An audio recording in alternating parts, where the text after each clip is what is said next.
देखिए उस पार जो ठंड है उसकी बात तो करेंगे, लेकिन यहाँ पे जो ठंड है जो हमें इस वक्त फील हो रही है वो हम ही बता सकते हैं। पीछे माहौल भी तैयार कर दिया है क्योंकि पहाड़ों पर बर्फबारी लगातार जारी है, उसका असर साफ तौर पर मैदानों में देखा जा सकता है। टेम्परेचर डिप हुआ है। आज सुबह जब हम बाहर निकले, हम तो कैब से आए हैं, बिल्कुल, तो कितना कोहरा था, बहुत कोहरा था, विजिबिलिटी नहीं थी। मतलब कार ड्राइव करने में इतनी दिक्कत हो रही थी कि आपको सामने मतलब कुछ दिख ही नहीं रहा था। विंडशील्ड के सामने तो बिल्कुल मतलब 100 फीट की दूरी पर आपको कुछ नजर नहीं आ रहा था। ये हालात हो गए हैं। देखिए बात करते हैं उसी ठंड की जिसका असर उत्तर भारत में दिखाई दे रहा है। राजधानी दिल्ली की बात की जाए तो यहाँ ठंड के साथ कोहरा भी छाया हुआ है। यही हाल दिल्ली के आसपास के इलाकों का भी है। कोहरे की वजह से कई इलाकों में विजिबिलिटी 0 तक पहुंच गई है। सड़कों पर वाहनों की रफ्तार धीमी पड़ गई है। थोड़ी सी दूरी पर कुछ देख पाना मुश्किल सा हो गया है। सबसे ज्यादा हाईवे पर चलने वाले लोगों को परेशानी का सामना करना पड़ रहा है। वाहन चालकों को सुबह के वक्त भी गाड़ियों की लाइट जलाकर ही चलना पड़ रहा है। मौसम विभाग की माने तो कोहरे को लेकर दिल्ली एनसीआर के लिए ऑरेंज अलर्ट जारी किया गया है। ये सीजन का सबसे ज्यादा कोहरा है। कोहरे के साथ दिल्ली में तापमान में गिरावट भी आ गई है। आज सुबह दिल्ली में न्यूनतम तापमान 7 डिग्री दर्ज किया गया और इस सर्दी से बचने के लिए लोग अब अलाव का सहारा भी लेते हुए नजर आ रहे हैं।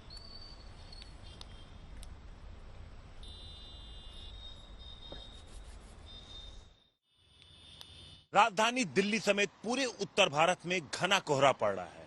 इस वक्त हम मौजूद हैं अक्षरधाम मंदिर के सामने फ्लाईओवर पर और इन तस्वीरों को देख के अंदाजा लगाया जा सकता है कि क्या स्थिति है शुक्रवार की सुबह। न सिर्फ दिल्ली बल्कि एनसीआर इलाके की विजिबिलिटी काफी कम है। जो भी गाड़ियां आपको हाईवे पर नजर आ रही हैं सबने अपनी लाइट्स को ऑन कर रखा है ताकि चलने में दिक्कत ना हो, क्योंकि कुछ मीटर की ही विजिबिलिटी है। इसका अंदाजा इस बात से लगाया जा सकता है कि जहां पर हम खड़े हैं वहां से महज 100 मीटर की दूरी पर अक्षरधाम मंदिर है, लेकिन सिर्फ और सिर्फ सफेद घने कोहरे की चादर नजर आ रही है। मंदिर तो बिल्कुल भी नजर नहीं आ रहा। इस हाईवे को देख के अंदाजा लगाया जा सकता है कि क्या हालात है। जिस तरफ भी आपकी नजर जाएगी सिर्फ और सिर्फ सफेद घना कोहरा है। हम कह सकते हैं कि इस सीजन में ये आप आज तक का सबसे ज्यादा घना कोहरा है, यानी इतनी कम विजिबिलिटी इस सीजन में नहीं देखने को मिली थी।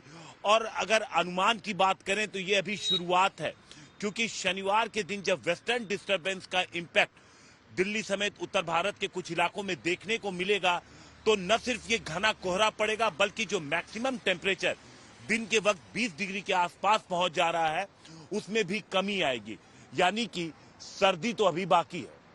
कैमरामैन मृदुल मोहन के साथ हिमांशु मिश्रा, दिल्ली। वैसे तो घने कोहरे की वजह से सभी को दिक्कत होती है, जैसा कि हमने बताया कि हमें भी ऑफिस आने में कितनी दिक्कत हुई, लेकिन सबसे ज्यादा दिक्कत जो होती है वो कोहरे की वजह से होती है हाईवेज पर। द्वारका एक्सप्रेसवे की तस्वीरें देख लीजिए, जहां हालात ऐसे हैं कि गाड़ियों को आगे क्या है कुछ भी दिखाई नहीं दे रहा। तस्वीरों से साफ अंदाजा लगाया जा सकता है कि विजिबिलिटी यहां 0 पहुंच चुकी है, जिससे हाईवे पर गाड़ियों की रफ्तार धीमी पड़ गई है। इस बीच हाईवे पर खास ध्यान रखने की जरूरत है। कोहरे में सड़क दुर्घटनाएं जो हैं वो बढ़ जाती हैं और ऐसे में कुछ बातों का ध्यान रखकर आप सुरक्षित रह सकते हैं। कोहरे के कारण सड़क पर हो रहे इन हादसों से बचने के लिए रास्ते में धुंध या कोहरा हो जाए तो कार में फॉग लाइट्स का इस्तेमाल करना चाहिए, जिनके सहारे आप आसानी से दूर तक देख सकते हैं। हाई बीम के बदले लो बीम पर हेडलाइट जलाना भी हादसों से बचा सकता है, क्योंकि लो बीम पर रोशनी नहीं फैलती। वहीं कोहरे के कारण कार धीमी रफ्तार से हमें चलानी चाहिए। इन सावधानियों से आप अपनी और सामने वाले की जिंदगी को बचा सकते हैं।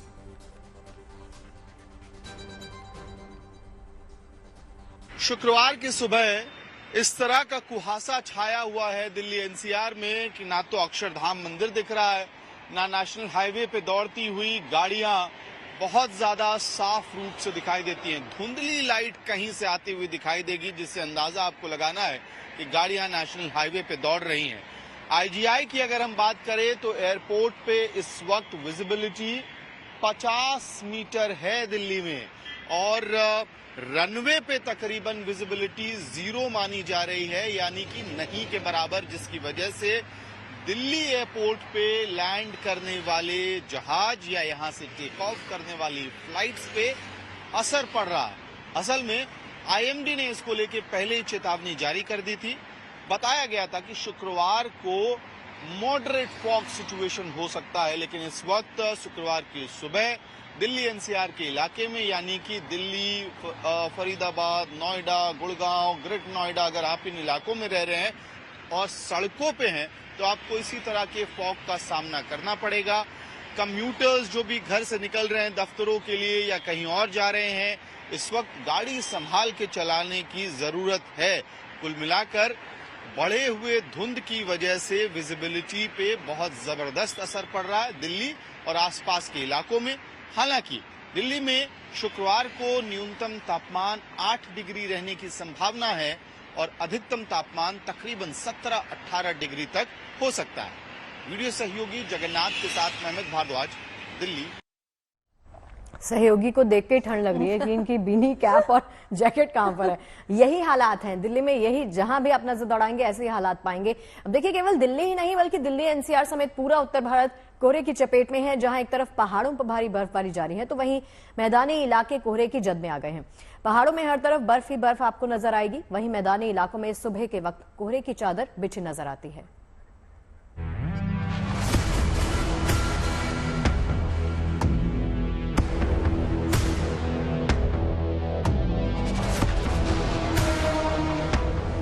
दिल्ली समेत उत्तर भारत के सभी राज्यों में कड़ाके की ठंड पड़ रही है। शीतलहर का प्रभाव भी देखा जा रहा है। तापमान में भी गिरावट दर्ज की जा रही है। पहाड़ों में भारी बर्फबारी के कारण मैदानी इलाकों में मौसम का मिजाज पूरी तरह बदला हुआ है। कोहरे के चलते यातायात में भी दिक्कतों का सामना करना पड़ रहा है। मौसम विभाग ने एक बार फिर पश्चिमी विक्षोभ के एक्टिव होने का अलर्ट जारी किया है। पश्चिमी विक्षोभ के असर से दिल्ली, पंजाब और हरियाणा समेत कई राज्यों में बारिश होने का अनुमान है, तो पहाड़ी राज्यों में बर्फबारी भी हो सकती है। 5th onwards, we are expecting weather to increase over the western Himalayan region. We are also expecting maybe heavy rainfall, heavy snowfall, as well as thunderstorm activity, mainly over Jammu, Kashmir, as well as Himachal Pradesh. मौसम विभाग का कहना है कि जैसे ही पश्चिमी विक्षोभ गुजर जाएगा, मैदानी इलाकों में ठंड से थोड़ी राहत मिलेगी, क्योंकि पूर्वी हवाओं के आने से न्यूनतम तापमान में बढ़ोतरी दर्ज की जाएगी। Over North Punjab, North Haryana, we are expecting some isolated rainfall activity, mainly on 4th and 5th. And further southwards, we are expecting, because there is along with the western disturbance, some easterly wave is also coming. Overall, we are expecting slight rise in the minimum temperature over the plains during the next 4 to 5 days. 4 और 5 जनवरी को उत्तरी पंजाब और हरियाणा में बारिश हो सकती है। Western disturbance के बाद पूरब से हवाएं चलेंगी। अगर दिल्ली और आसपास की बात की जाए तो यहाँ पर भी शीतलहर जारी है और पारा लगातार गिर रहा है। उम्मीद की जा रही है कि आने वाले दिनों में अधिकतम तापमान में और भी गिरावट होगी, लेकिन दिल्ली एनसीआर में मौसम विभाग ने 6 जनवरी को बारिश की संभावना जताई है। मैदानी इलाकों में कोहरे का असर अभी जारी रहने की संभावना मौसम विभाग ने जताई है। उत्तर प्रदेश, राजस्थान, हरियाणा और दिल्ली में कोहरा और धुंध छाए रहने का अनुमान है। Bureau report, good news today.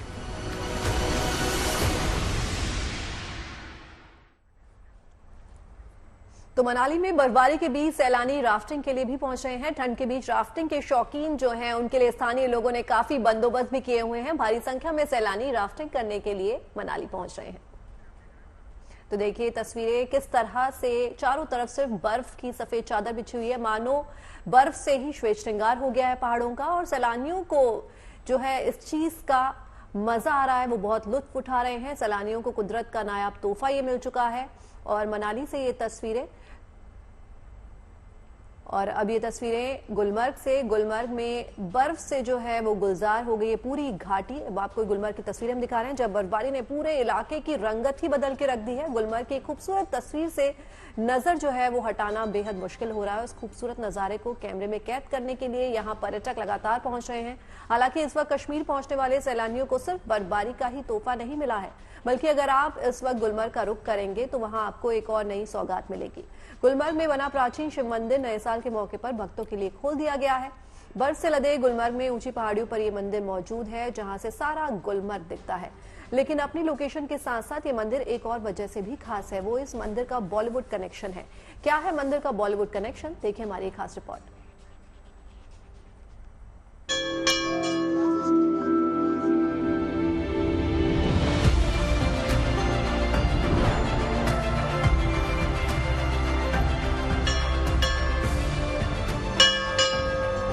दुनिया पर अपनी कृपा बरसाने वाले के दर पर कुदरत की नेमत बरस रही है। मानो खुद प्रकृति माँ सृष्टि के पालनकर्ता के धाम को सजाने कश्मीर के पहाड़ों पर उतर आई हूँ। बर्फ से लगतक पहाड़ी पर बना ये शिव मंदिर आपको देवभूमि के धामों की याद दिला रहा होगा, लेकिन वास्तव में ये नजारा गुलमर्ग का है। और ये वही शिव मंदिर है जहां बरसों पहले राजेश खन्ना और मुमताज का सुपरहिट गाना जय जय शिव शंकर फिल्माया गया था। इस वक्त हम हैं गुलमर्ग में, जो कि विश्व प्रसिद्ध टूरिस्ट डेस्टिनेशन है, और इस वक्त कुछ ज्यादा ही खूबसूरत दिख रही है क्योंकि बर्फबारी हुई है। और गुलमर्ग विंटर्स में बर्फबारी के बगैर अधूरा है। न सिर्फ गुलमर्ग बल्कि घाटी जो है जानी जाती है बर्फबारी के लिए। पिछला एक महीना खुश्क था, लेकिन अब जो है छप्पर फाड़ के बर्फबारी हुई है। मैं तारीख को बोलूंगा, आपको दिखाएगा। इस वक्त हम गुलमर्ग के मशहूर शिव मंदिर में हैं। अब इस मंदिर को हमारे जो व्यूअर्स हैं, ये मंदिर उन्होंने जरूर देखा होगा, और खासकर अगर आप राजेश खन्ना और मुमताज का वो फेमस बॉलीवुड जो सॉन्ग था जय जय शिव शंकर, वो यहीं शूट हुआ था। तो कई लोग आस्था के लिए यहाँ आते हैं दर्शन के लिए, और कई लोग इस जगह को देखने आते हैं जहाँ वो शूटिंग हुई थी।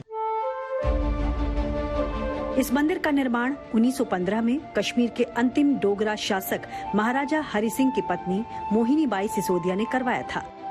तभी से इसे मोहिनेश्वर शिवालय और रानी मंदिर भी पुकारा जाता है। गुलमर्ग आने वाले लोग इस मंदिर में दर्शन करने जरूर आते रहे हैं। आप कहाँ से? उत्तर प्रदेश। तो उत्तर प्रदेश से नया साल मनाने? हाँ, ऑफ कोर्स। फैमिली के साथ या? नहीं, मेरा फ्रेंड है एक। अच्छा, फ्रेंड के साथ। या। तो शिव मंदिर क्यों? बस मेरी आस्था है शिव जी में ज्यादा। अच्छा। और देखने में भी मैं देखना चाहता था यहाँ पे कि आपको ये पता है कि कौन सा इधर गाना शूट हुआ था? बहुत फेमस था। राजेश खन्ना जी का है, वो गाना मुझे याद नहीं आ रहा है। जय जय शिव शंकर। हाँ, जय जय शिव शंकर। हाँ हाँ। तो वो भी आपने जरूर इस वजह से भी आए होंगे। हाँ हाँ हाँ। बता दें कि पिछले साल 4 और 5 जून की रात को लगी भयंकर आग में इस मंदिर का भवन पूरी तरह से जल गया था। लेकिन लोगों की आस्था का ख्याल रखते हुए मंदिर ट्रस्ट ने कुछ ही महीनों के अंदर मंदिर का फिर से निर्माण करवा दिया। नए साल के मौके पर इसे शिव भक्तों के लिए खोला गया है। ये जो मंदिर है बहुत प्राचीन मंदिर था। जून में 4 जून को रात को कोई पता नहीं चला, शॉर्ट सर्किट से जो मंदिर में आग लगी थी, तो मंदिर हमारा बिल्कुल खत्म हो गया था। उसके बाद हमारे जो ट्रस्टी हैं जुगराज साहब, उन्होंने जल्दी से एक निर्णय लिया। तो जल्दी से जल्दी उन्होंने मंदिर बनाने का एक निर्णय लिया और जल्दी ही मंदिर उन्होंने तैयार कर दिया। जो भी यहाँ आते हैं पर्यटक तो यहाँ जरूर आते हैं, तो क्या आस्था की वजह से आते हैं या और भी कोई वजह है? देखो, जहाँ ये जो गुलमर्ग है, तो गुलमर्ग में जितने भी धर्म के लोग हैं तो उनकी सभी की आस्था इधर बनी हुई है, क्योंकि मंदिर इधर है, गुरुद्वारा इधर है, चर्च इधर है, मस्जिद इधर है। तो ये मुझे लगता है आधा किलोमीटर के बीच ही सभी हैं। जो आप अपने धर्म को मानता है तो वो जहाँ पे आएगा तो वो जहाँ पे आके पता। इस मंदिर की एक और खास बात है, जो यहाँ शूटिंग हुई थी राजेश खन्ना और मुमताज की मूवी की जय जय शिव शंकर, वो गाना बहुत आज भी लोग पसंद करते हैं, तो उस वजह से भी आते होंगे लोग। नहीं, जो लोग आते हैं, जो लोग इधर गुलमर्ग आएंगे देखेंगे तो वो कहाँ पे होगा, जब उनको मंदिर देखते हैं तो मंदिर तो आते ही आते हैं। इस मंदिर की एक और खास बात यहाँ पर्यटकों को खींच लाती है। कहते हैं कि गुलमर्ग का जैसा नजारा यहाँ से दिखता है वैसा कहीं और से नहीं दिखाई देता। शानदार मौसम के बीच इस वक्त भी गुलमर्ग में हजारों सैलानियों का तांता लगा हुआ है। गुलमर्ग घूमने आए सैलानियों के लिए आस्था और विरासत से जुड़े इस प्राचीन मंदिर का दोबारा खुलना नए साल के मौके पर किसी सौगात से कम नहीं है।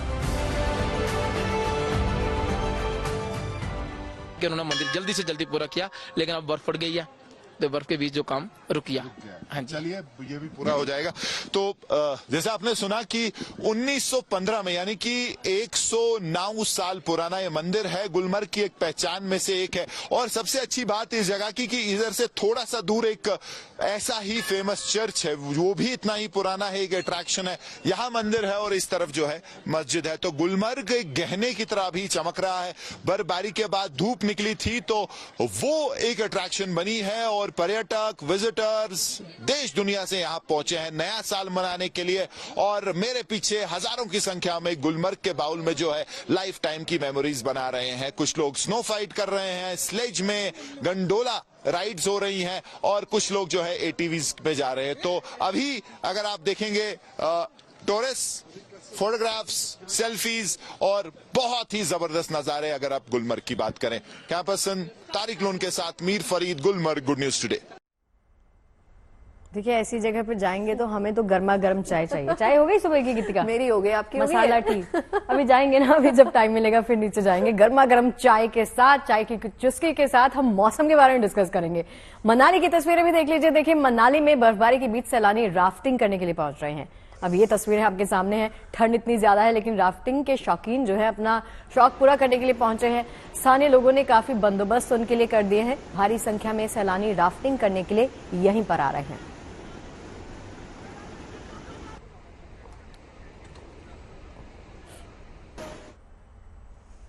तो नए साल का जश्न मनाने के लिए लाखों की तादाद में सैलानियों ने पहाड़ों का रुख किया। ऐसा ही कुछ नजारा उत्तराखंड के औली में भी देखने को मिला। पहाड़ों पर हो रही बर्फबारी का लुत्फ उठाने के लिए यहां भी पर्यटकों का तांता लगा रहा।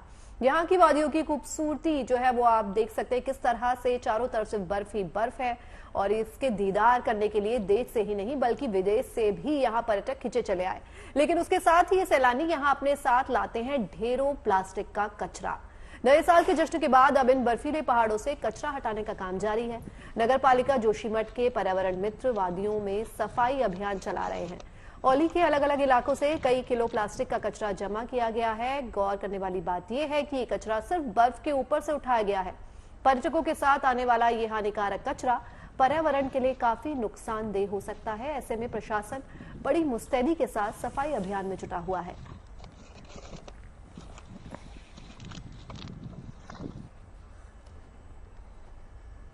चलिए कुछ और खबरों का रुख कर लेते हैं। आपको मिलवाते हैं मुंबई पुलिस के एक ऐसे जवान से जो अपने कार्यकाल में 3000 से ज्यादा बिछड़े हुए लोगों को अपने परिवार से मिलवा चुके हैं। एएसआई राजेश पांडे इनका नाम है। 31 दिसंबर को रिटायर हो गए लेकिन उन्हें इस नेक काम से इतनी ज्यादा खुशी मिलती है, इतनी हैप्पीनेस मिलती है कि वो इसे रिटायरमेंट के बाद भी जारी रखना चाहते हैं। देखिए उसकी तस्वीरें।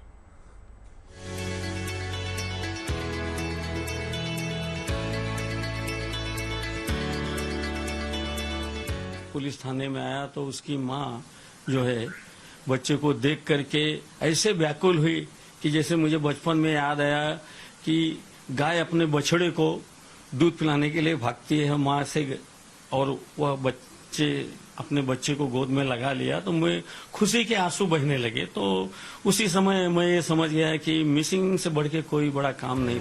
मुंबई सपनों की नगरी, इतना बड़ा शहर, इतनी भीड़ कि कोई खो जाए, अपनों से बिछड़ जाए तो ढूंढना मुश्किल है। लेकिन इसी मुश्किल काम को पिछले कई सालों से निभाते आए हैं मुंबई पुलिस के एक वफादार सिपाही, assistant sub inspector Rajesh Pandey, जो अब तक करीब 3000 ऐसे लोगों को अपने परिवार से मिला चुके हैं। हालांकि अब वो अपनी नौकरी से रिटायर हो चुके हैं, लेकिन अपने कार्यकाल में इस काम को करते हुए उन्हें जो सुकून मिला वो अब खूबसूरत यादें बनकर उनके साथ चल रही हैं। सन 2011 से लेकर के आज तक जो है देखा जाए तो 3 सांता क्रूज, मालाड, अब इस समय अंधेरी, लगभग 3000 से अधिक रिकॉर्ड के केस को सॉल्व कर लिया हूं। और उसी तरह मैं मुंबई ही नहीं, महाराष्ट्र ही नहीं, बिहार, यूपी या गोवा, इन सब पुलिस हमसे मदद मांगते हैं कि बम्बई में ऐसा ऐसा है, तो मैं उस केस में भी मदद किया हूं। एक ही अभी जल्दी की घटना है कि साइंटिस्ट गुजर गए, मिसिंग हो गए थे 9वें महीने में। उस केस में माननीय एसीपी साहब और डीसीपी के मार्फत 2 दिन में उस केस को सॉल्व किया। वो भारत के साइंटिस्ट थे। तो इस तरह मुझे आनंद होता है। राजेश पांडे कहते हैं कि जब कोई बिछड़ा हुआ व्यक्ति अपने परिवार से मिलता है तो उनके चेहरे पर जो मुस्कान होती है और आंखों में जो खुशी के आंसू होते हैं, उससे ज्यादा सुकून उन्हें आज तक किसी चीज से नहीं मिला। मिसिंग के काम में लोगों को ढूंढ के निकालने में इतना मुझे आनंद होता है कि मैं यही समझता हूं कि भगवान ने जो मेरा जीवन दिया है, इसके बाद मरने के बाद लोग मुझे याद करें या ना करें, लेकिन भगवान जरूर याद करेंगे कि मैं लोगों को कैसे खोज निकाला हूं। और यह काम में मुझे मेरी आत्मा बहुत ही आनंद मिलता है। पुलिस की नौकरी करते हुए राजेश पांडे ने जिस तरह से लोगों की मदद की, उस पर इनकी पत्नी प्रेमलता को भी गर्व है। जो इनका काम है ना, वो काम के पीछे एकदम पागल है। मतलब उनको काम के सिवा कुछ सोचता ही नहीं है। फैमिली है या नहीं है उनको पता नहीं है। तो थोड़ा सा बुरा लग रहा है। पहले समय नहीं दे पाते होंगे, शिकायत रही होगी आपकी? नहीं, ऐसा कुछ नहीं। जो भी उनकी फैमिली थी ना, पहले उनकी फैमिली वही थी, बाद में हम लोग आ गए। राजेश पांडे ने असिस्टेंट सब इंस्पेक्टर के रूप में नौकरी को भले ही अलविदा कह दिया है, लेकिन वो इस नेक काम से रिटायर होना नहीं चाहते। Dipesh Tripathi, Mumbai, good news today. और आपको लेकर चलते हैं सीधे कुंभ नगरी प्रयागराज में, जहां महाकुंभ का काउंटडाउन शुरू हो गया है। 9 दिन बाद लगने जा रहे दुनिया के सबसे बड़े धार्मिक मेले के लिए साधु सन्यासियों के अखाड़ों की पेशवाई यानी उनका नगर प्रवेश भी शुरू हो चुका है। इसी कड़ी में कल दूसरे सबसे बड़े अखाड़े श्री पंचायती महानिर्वाणी अखाड़े की भव्य शोभा यात्रा निकाली गई। हाथी, घोड़े, ऊंट और रथों पर राजसी ठाट बाट के साथ शान से साधु संतों की भव्य सवारियां निकली। और जब सड़कों पर ऊंट पर सवार होकर नागा साधु निकले तो लोग देखते ही रह गए। गाजे बाजे के साथ निकली साधु संतों की ये शोभा यात्रा प्रयागराज में महाकुंभ की अनोखी तस्वीर पेश कर रही है। इस बीच यहाँ विदेशी सैलानी भी पहुंच रहे हैं, जिन्हें प्रयाग नगरी का ये दृश्य बेहद लुभा रहा है।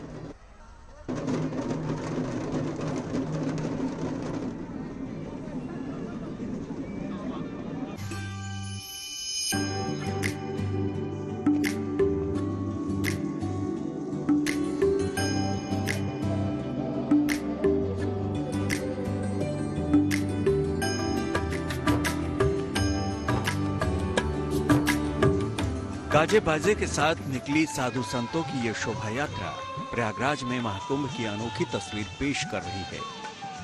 गुरुवार को हाथी, घोड़े, ऊंट और रथों पर राजसी ठाट बाट के साथ शान से साधु संतों की भव्य सवारियां निकली तो लोग देखते ही रह गए।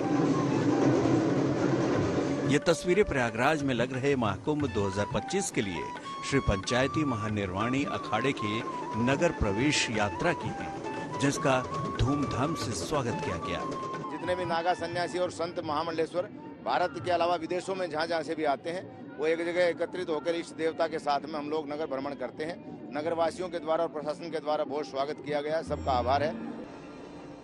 शहर भर में मौजूद तमाम लोगों ने सड़कों के किनारे खड़े होकर और घरों की बालकनी से संत महात्माओं के दर्शन किए और उनसे आशीर्वाद ग्रहण किया, क्योंकि ये मौका परसों बाद आया है जब तीर्थराज प्रयाग में साधु सन्यासियों और महामंडलेश्वरों का इतना विशाल समागम होने जा रहा है।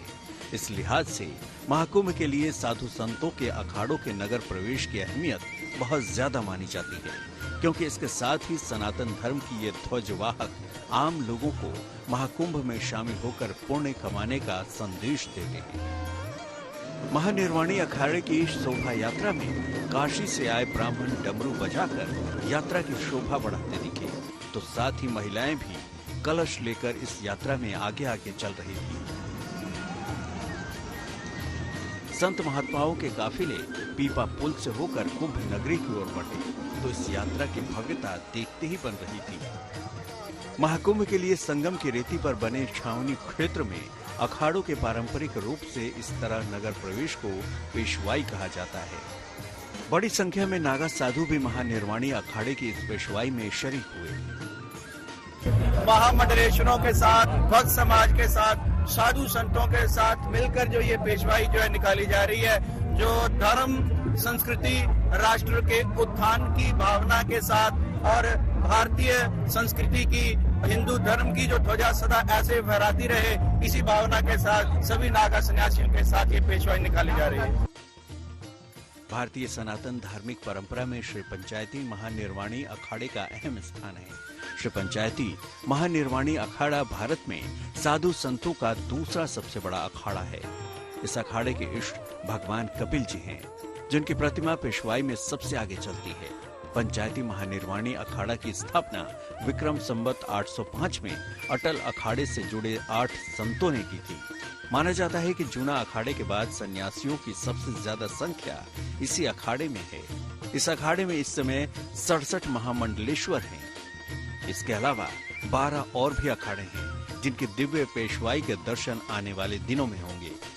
हमारे 13 अखाड़े हैं, तो कोई अग्नि अखाड़ा है, कोई जूना अखाड़ा है, कोई ब्रह्मणी अखाड़ा है, कोई अनेक अखाड़े हैं। इन अखाड़ों के हिसाब से अपनी अपनी पेशवाइयाँ होती हैं, अपने अपने साधु संत अपने अपने अखाड़ों के माध्यम से प्रवेश करते हैं अलग अलग दिनों में। हमारा प्रवेश आज है, बाकी अन्य अखाड़ों के भी पेशवाई अभी और निकलेंगी, उनका भी प्रवेश आराम धीरे धीरे हो जाएगा। प्रयागराज में 13 जनवरी 2025 से महाकुंभ का शुभारंभ होने जा रहा है। इससे पहले सभी 13 अखाड़ों के साधु संत, महात्मा और महामंडलेश्वर महाकुंभ मेला में बने शिविरों में प्रवेश लेंगे। वहीं देश के कोने कोने से भी श्रद्धालुओं का आगमन यहां पर शुरू हो चुका है। समस्त भारत की जनता और विश्व के सनातन धर्मावलंबियों को मैं आमंत्रित करता हूं कि वो कायिक, मानसिक, वाचिक रूप से कुंभ का दर्शन अवश्य करें, क्योंकि ये अमृत की वेला है और देवताओं ने भी इसमें स्नान करने का एक आह्वान हम लोग करते हैं। देवता स्नान करते हैं, ये प्रमाणिक है सारा। और ये सारी दुनिया के जितने देश हैं, लगभग 80% देशों की जितनी जनसंख्या नहीं है, जितने लोग इस कुंभ में यहाँ आते हैं, और भारत अपने आप में एक विहंगम एक दृश्य होगा। प्रयागराज में महाकुंभ के औपचारिक शुभारंभ में अब केवल 10 दिन बचे हैं, लिहाजा प्रशासन ने इसकी तैयारियों को संपन्न करने के लिए कमर कस ली है। लगभग सभी अपने स्तर पे कंप्लीट होने को आई हैं, सभी अलॉटमेंट हो चुके हैं, सभी की बसावट तेजी से हो रही है, सभी इंफ्रास्ट्रक्चर की जो भी फैसिलिटीज़ है उसको हम लोग संतृप्त कर लिए हैं, और जो इक्का दुक्का काम बचे हैं उनको भी हम लोग निपटा रहे हैं। प्रयागराज के इस महाकुंभ में भक्ति और श्रद्धा के तमाम रंग देखने को मिल रहे हैं। दुनिया का ये सबसे बड़ा मेला विश्व के कोने कोने से लोगों को आकर्षित कर रहा है। बड़ी तादाद में विदेशी श्रद्धालु भी इसमें शामिल होने के लिए पधार रहे हैं। प्रयागराज से आनंद राज के साथ bureau report, good news today. 13 जनवरी से प्रयागराज महाकुंभ का भव्य और दिव्य आगाज होने वाला है और इसको लेकर दिव्य और भव्य तैयारियां भी की गई हैं। सुरक्षा को लेकर भी प्रशासन मुस्तैद है, लिहाजा इस बार महाकुंभ में अभूतपूर्व सुरक्षा के इंतजाम किए गए हैं।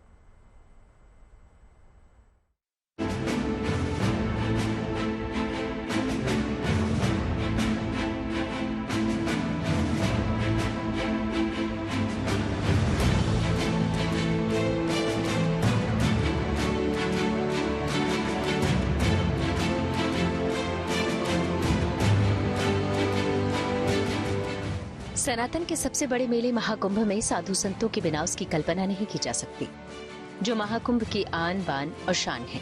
लेकिन अब इन्हीं साधु संतों के वेश में आतंकी बड़ी साजिश रच रहे हैं।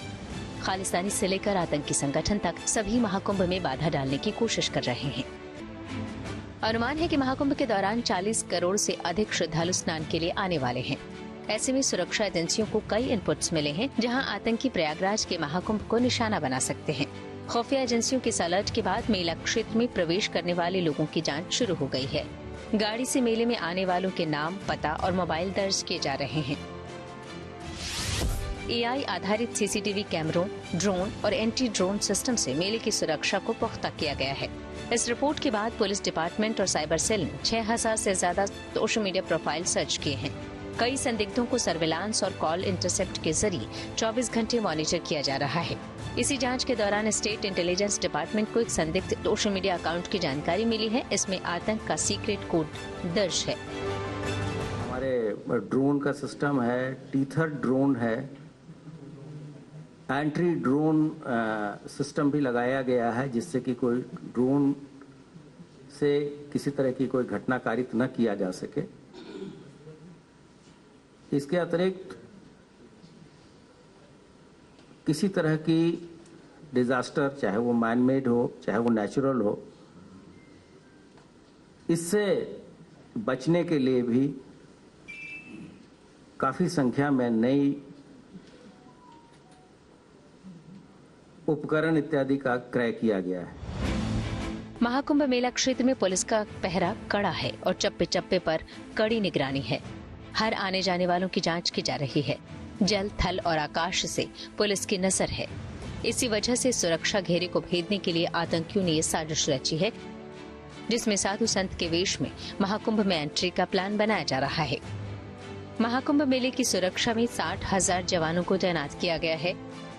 जिनमें 37,000 पुलिसकर्मी, 10,000 अधिकारी, 14,000 होमगार्ड, 3,000 महिला पुलिसकर्मी, 250 महिला पुलिस अधिकारी, 20 कंपनी पीएसी, 45 कंपनी पैरामिलिट्री और 7,000 फायर कर्मियों की तैनाती की गई है। आतंकियों का भले ही ये प्लान हो, लेकिन योगी की पुलिस इसे पूरी तरह फेल करने की तैयारी में है। महाकुंभ में सुरक्षा का ऐसा कवच तैयार किया गया है कि आतंकी किसी भी वेश में आए, उनके नापाक मंसूबे कामयाब नहीं हो सकते। सिख फॉर जस्टिस के इंटरनेशनल टेररिस्ट गुरपतवंत सिंह पन्नू ने जिस तरीके से प्रयागराज कुंभ में एक बड़े हमले का ऐलान किया है, उसके साथ साथ आईबी के द्वारा दिए गए इनपुट के आधार पर भी उत्तर प्रदेश पुलिस मुस्तैद है कि प्रयागराज में होने वाला कुंभ दिव्य और भव्य तो हो ही, सुरक्षित भी हो। प्रयागराज महाकुंभ में देश दुनिया से लाखों लोग आने वाले हैं, लेकिन इस तरह की धमकियों से लोगों में डर का माहौल बन सकता है। ऐसे में जरूरी है कि महाकुंभ में आतंकी खतरे के साए को लेकर खुद सतर्क हो जाएं और दूसरों को भी सावधान करने के लिए हॉर्न बजाएं।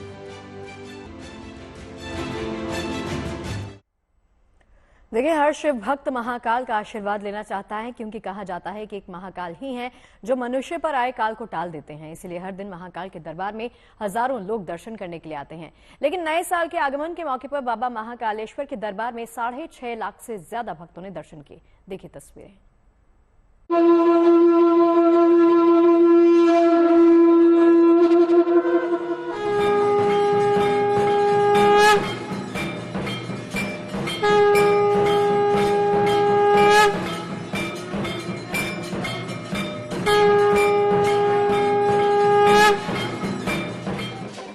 बाबा महाकाल का दरबार, जहां हर दिन लगती है शिव भक्तों की लंबी लंबी कतार।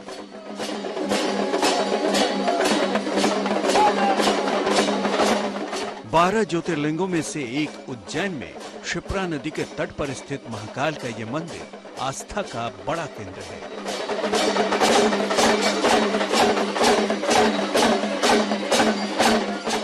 मंदिर में दर्शन पूजन के लिए आने वाले श्रद्धालु बाबा महाकाल का आशीर्वाद लेकर धन्य हो जाते हैं।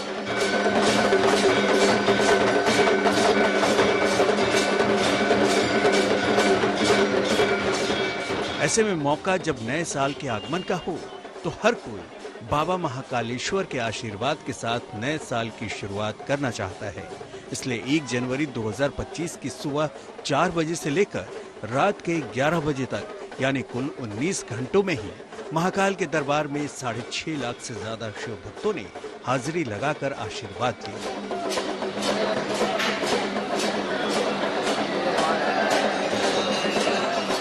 उज्जैन के महाकाल मंदिर प्रशासन का कहना है कि भक्तों को बड़े ही सरल और सुगमता से बाबा के दर्शन हुए। भक्तों की संख्या में विशिष्ट लोग भी शामिल हैं, जिन्होंने वीआईपी दर्शन किए, जिनको प्रोटोकॉल से दर्शन कराया गया। इससे मंदिर प्रशासन को 4.5 लाख की आमदनी भी हुई। मैं बाबा महाकाल के दर्शन करने के लिए लगभग 6.5 लाख यात्रियों ने दर्शन किए और अच्छे से सरल सुगमता से उनको सबको दर्शन हुए हैं और लगभग 4.5 लाख रुपए भी शीघ्र दर्शन से आई हुई है जी। हिंदुस्तान में लोगों का ये मानना है कि नए साल की शुरुआत पर भगवान के आशीर्वाद लेने से पूरा साल अच्छा गुजरता है। इसलिए मंदिरों से लेकर तीर्थ स्थलों पर भक्तों की भारी भीड़ देखी जाती है। इसलिए उज्जैन के महाकालेश्वर मंदिर में भी इस खास मौके पर भक्तों की भारी भीड़ दर्शन के लिए पहुंची। महाकाल मंदिर के महालोक का निर्माण भी श्रद्धालुओं की संख्या में बढ़ोतरी का एक बड़ा कारण माना जा रहा है, क्योंकि पहले ये संख्या 1.5 से 2 लाख के करीब रहती थी। उज्जैन से संदीप कुलश्रेष्ठ के साथ bureau report, good news today. तो नए साल शिरडी के साईं भक्तों के लिए एक बड़ी खुशखबरी लेकर आया है। प्लेन के जरिए यात्रा करने का प्लान बना रहे साईं भक्त जल्द ही विमान की रात्रि सेवा का लाभ उठा सकेंगे। शिरडी एयरपोर्ट पर पिछले 1.5 साल से बंद विमानों की नाइट लाइन अब फिर से शुरू होने वाली है।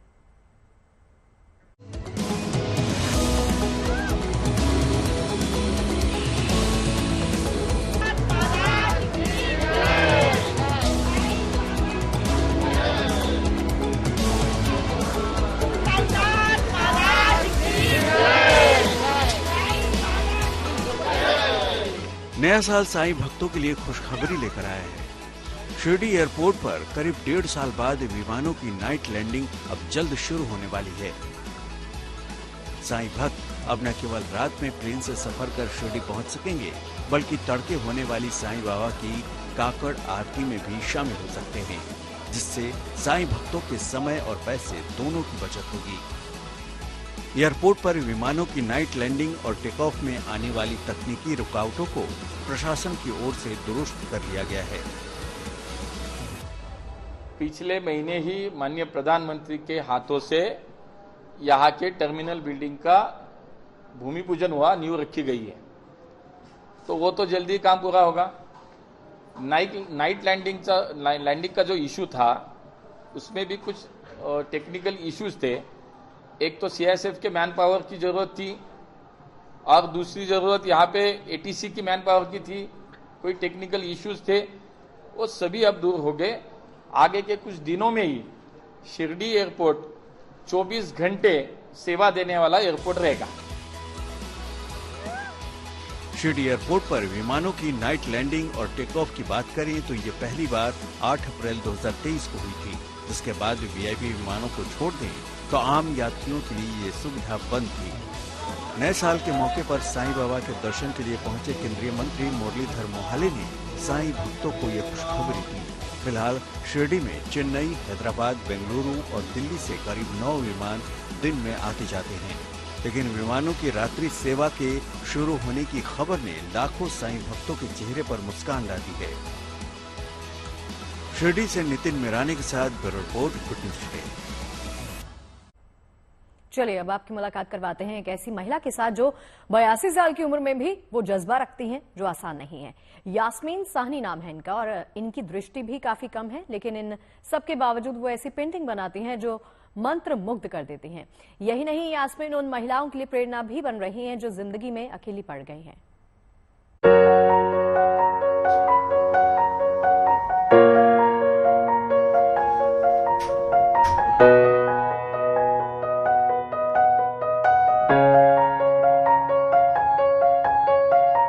कौन कहता है कि आसमां में सुराख नहीं हो सकता, जरा तबीयत से पत्थर तो उछाल कर देखो। यानी अगर जज्बा हो तो किसी भी मुश्किल मंजिल को पाया जा सकता है। कुछ ऐसा ही कारनामा कर रही हैं 82 साल की पोएट पेंटर यास्मीन, जबकि उनको सिर्फ एक आंख से ही दिखता है और वो भी सिर्फ 2%।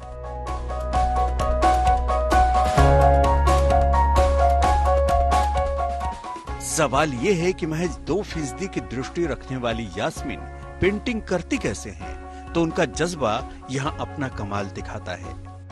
इसको सोचना पड़ता है, बहुत टाइम लगता है। एक पेंटिंग को 2-2 महीने लग जाते हैं और पहले मैं उसको चार्ट पेपर पे बनाती हूँ, फिर मैं उसको कैनवस पे लाती हूँ, क्योंकि कैनवस पे कुछ मिटा नहीं सकते, तो वो मैं करती हूँ। फिर उसके बाद मैं कलर्स सोचती हूँ कि कौन से कलर्स इसमें ठीक लगेंगे। हर एक पेंटिंग आप देख लो, उसके कलर्स बहुत अच्छे होंगे। फिर कलर्स की पेंटिंग्स का ये कमाल होता है कि उनकी अट्रैक्टिव होनी चाहिए, टेक्निकली परफेक्ट होनी चाहिए, तभी आप किसी को दिखा सकते हो। यास्मीन सिर्फ पेंटर ही नहीं है, बल्कि वो कवि भी हैं। उनकी पेंटिंग की खासियत ये है कि वो अपनी हर पेंटिंग के साथ एक कविता भी लिखती हैं। मैं एक पेंटर नहीं हूँ, मैं एक पेंटर पोएट हूँ। जो मेरे मन में आता किसी चीज के लिए, वो मैं कविता में भी लगा सकती हूँ और मैं पेंटिंग में भी कर सकती हूँ, तो मैं उन दोनों को इकट्ठा दिखाती हूँ। यास्मीन 82 साल की उम्र में अपने सारे काम खुद करती हैं। वो पेंटिंग्स के साथ साथ गिटार भी बजाती हैं और गाना भी गाती हैं। यानी कुल मिलाकर कहें तो वो बहुमुखी प्रतिभा की धनी भी हैं। यास्मीन साहनी ने अपनी जिंदगी में काफी दुख देखे हैं।